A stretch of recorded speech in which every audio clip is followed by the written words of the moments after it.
복된 소식 아름다운 소리 AM 1590kHz 시카고 기독교 방송입니다.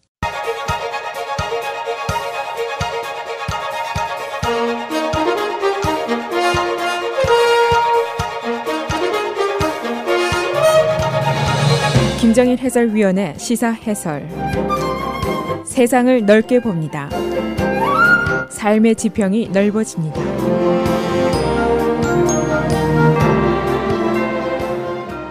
시사 해설입니다. 내년도 미국 정치권의 화두가 복지정책 개혁, welfare reform이 될 것으로 보입니다. 공화당이 이 금년도에 세제 개혁을 이제 성공적으로 마치게 되니까 그 다음 순서는 바로 복지정책 개혁이다. 이렇게 목표를 세우고 있습니다. 조금 더 설명을 드리면은 지금 미국의 문제는 국가 부채가 과다한 것, 그리고 매년 적자가 크게 누중되고 있는 것, 이 두 가지입니다. 그런데 공화당은 이 적자 요인을 바로 웰페어로 보고 있는 것입니다. 전체 국가 예산 중에 복지 혜택이 64%나 됩니다. 그러니까 여기서 깎지 않으면은 손댈 데가 없지 않느냐 하는 이론입니다. 그래서 손대야 할 것이 바로 어디냐? 소셜 시큐리티, 메디케어, 메디케이드, 저소득층 지원하는 돈, food stamps, 의료 혜택 이런 것을 손댄다. 다시 말해서 지출을 줄이겠다 하는 주장입니다. 지금 우리 커뮤니티에도 주로 연장자들을 중심으로 해서 SSI라든가 아파트먼트 보조라든가 food stamp라든가 이런 수혜를 받는 사람들이 많이 계십니다. 그래서 오늘은 공화당이 내년에 목표로 세우고 있는 복지정책 개혁, welfare reform의 논리가 과연 무엇인가, 실제로 어떤 개혁이 진행될 것인가, 또 내게 미치는 영향은 어떤 것인가 알아보도록 하겠습니다. 공화당 그리고 보수계들은 전통적으로 정부는 작아야 한다, 국가 지출도 작아야 한다, 세금도 적어야 한다, 그런 주장입니다. 국가가 개입하고 조정하지 말고 시장 경제, 수요 공급의 원칙에 의해서 경제가 돌아가도록 해야 한다는 주장이고, 경제 구조는 트리클 다운, 물처럼 돈이 위에서 아래로 흐르게 되어 있으니까 상층부 기업을 보호하고 따라서 중산층, 저소득층으로 돈이 흐르도록 하자. 또 개인들은 소위 individual responsibility, 모든 개인 국민들이 열심히 일을 해서 자신을 지켜야 한다. 정부에 의존하지 말아야 한다. 이런 지론입니다. 그런데 지금 국가 예산을 보면은 정부가 주도하는 것이 비대해진 것이 사실입니다. 또 가난 구제는 끝이 없더라 하는 인식이 오랫동안 있어 왔습니다. 그래서 공화당의 해법은 지금 국가 부채가 과다하고 적자가 계속 누중하니까 결국 지출을 줄여야 하는데 지출은 복지 예산에서 줄여야 한다. 즉 현실적으로 보면은 소셜 시큐리티, 메디케어, 메디케이드 그리고 저소득층 지원 프로그램 이런 것을 줄여야 한다. 그런 지론입니다. 이 말을 증명할 수 있는 몇 가지 중요한 발언이 더 있습니다.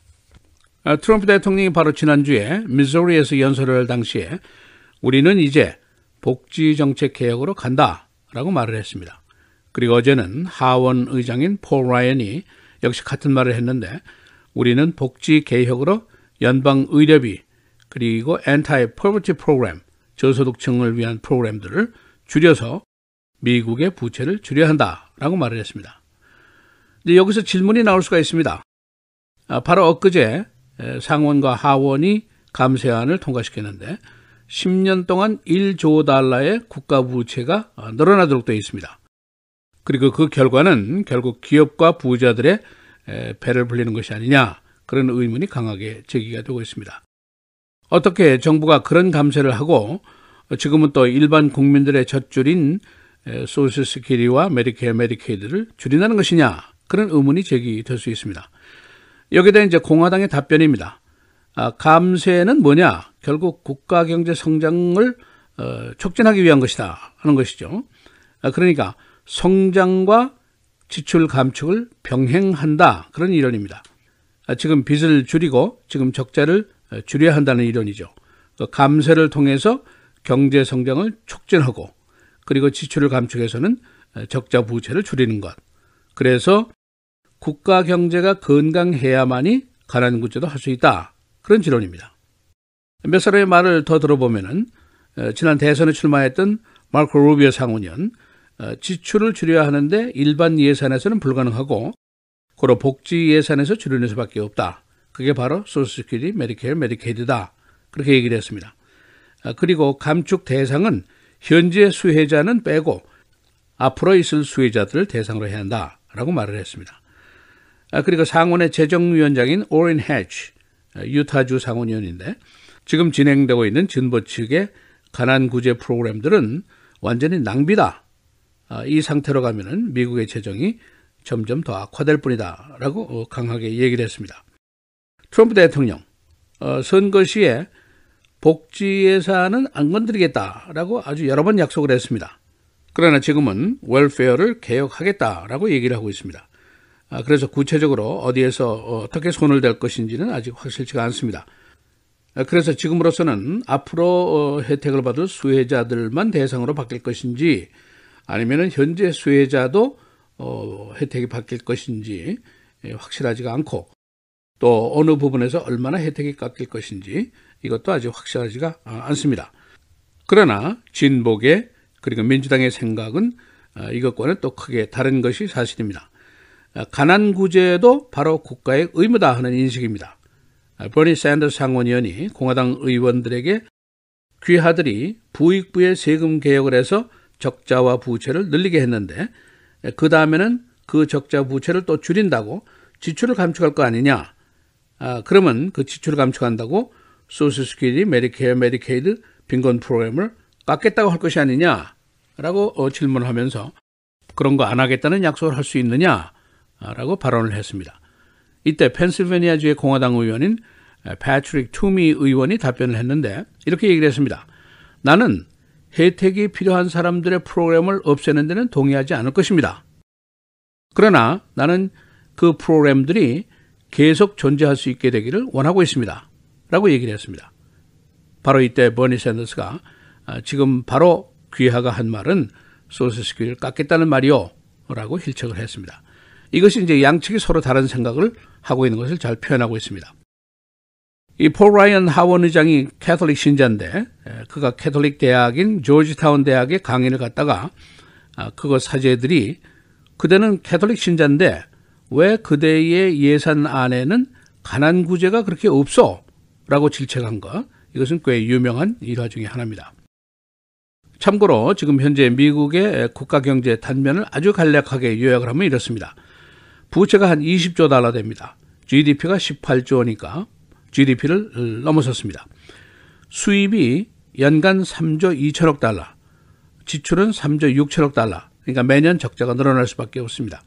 그런데 지출을 분류해보면은 소셜 시큐리티, 실업수당, 가난구제 이런데 36%가 들어갑니다. 그리고 메디케어, 메디케이드에 28%.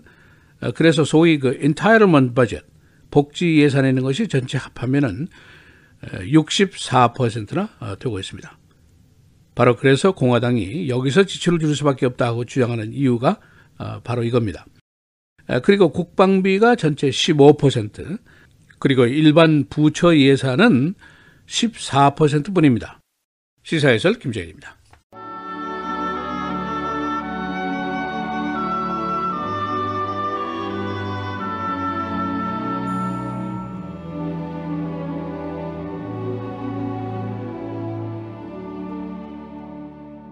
하나님께서 지으신 모든 것이 선함에 감사함으로 받으면 버릴 것이 없나니 하나님의 말씀과 기도로 거룩하여짐이라.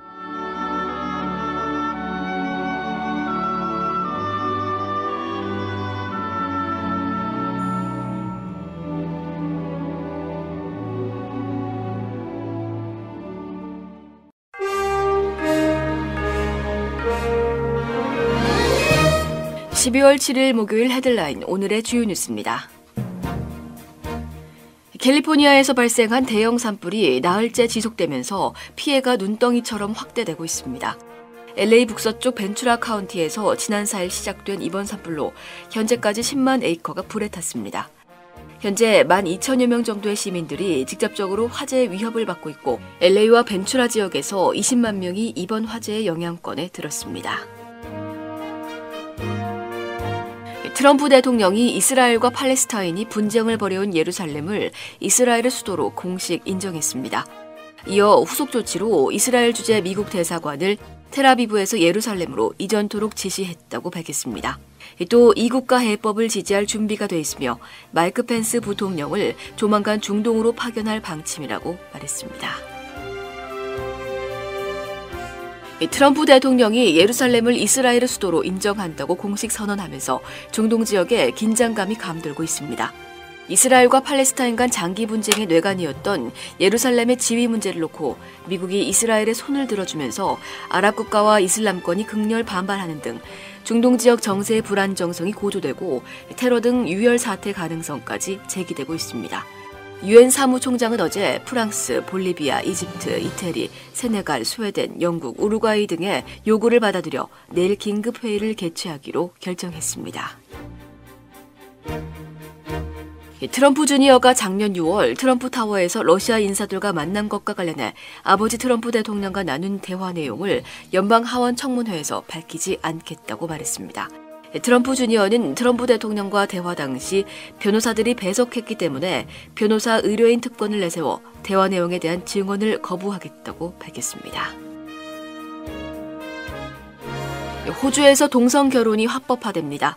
호주 연방하원은 동성결혼 합법화 법안을 146대 4로 압도적인 표차로 가결했습니다.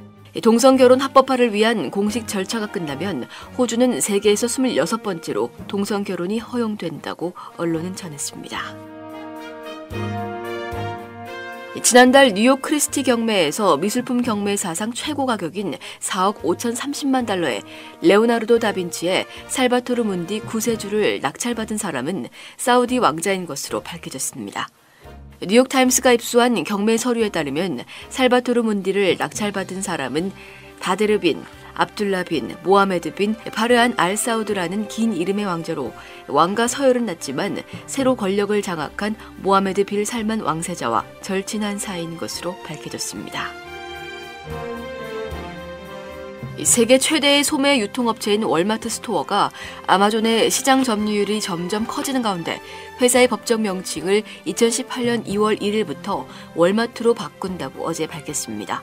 이 월마트는 회사의 법적 이름을 바꾸기로 한 것은 오프라인 매장뿐만 아니라 온라인과 모바일을 통해 고객들에 대한 서비스를 강화하는 한편 배달도 강화하기 위한 것이라고 설명했습니다. 월마트는 온라인 투자를 크게 확대해 아마존과의 격차를 줄인다는 계획입니다. 쿡카운티의 부동산 재산 평가 기준이 오류가 많고 일관성이 결여됐다는 지적이 나왔습니다. 시카고 트리뷴 조사에 따르면 쿡카운티 재산평가실의 평가가 수년간 변동되지 않았습니다. 그리고 중소기업 빌딩의 평가가 지나치게 높은 것 등이 발견됐습니다. 주법은 카운티 평가실이 매 3년마다 재산 가치 재평가를 하도록 규정하고 있습니다. 주소 이전한 운전면허증이 한 달이 넘게 돌아오지 않아 운전자가 골탕을 먹고 있습니다. 레이크뷰 지역으로 이사한 한 부부가 지난 11월 1일 이전 신고를 했습니다. 그러나 새 면허증이 한 달이 넘도록 돌아오지 않고 있습니다. 확인 결과 새 면허증은 주소 불명으로 주 당국으로 2번이나 돌아간 것으로 확인됐습니다. 라미 매뉴얼 시카고 시장이 어젯밤 CBS의 더 레이쇼에 출연했습니다. 그는 진행자인 스티븐 콜버트와 시카고의 범죄 그리고 화이트하우스의 정치 등에 관해 대화를 나눴습니다. 시장은 과거 하원 의원 시절에 2%의 풍자적 정치 소재에 무서움을 느낀다고 말한 적이 있습니다. 날씨입니다. 오늘은 오전에 흐리다 오후부터 맑아지겠고 낮 최고 기온이 20도대로 떨어지면서 한층 더 추워지겠습니다. 낮 최고 29도, 밤 최저 20도. 내일은 가끔 구름 많겠고 밤한때 약간의 눈이 예상되며 낮 최고 37도, 밤 최저 25도. 토요일도 가끔 구름 많겠고 낮 최고 30도, 밤 최저 18도. 주일 대체로 흐린 가운데 밤부터 눈이 내리겠습니다. 낮 최고 37도, 밤 최저 28도입니다.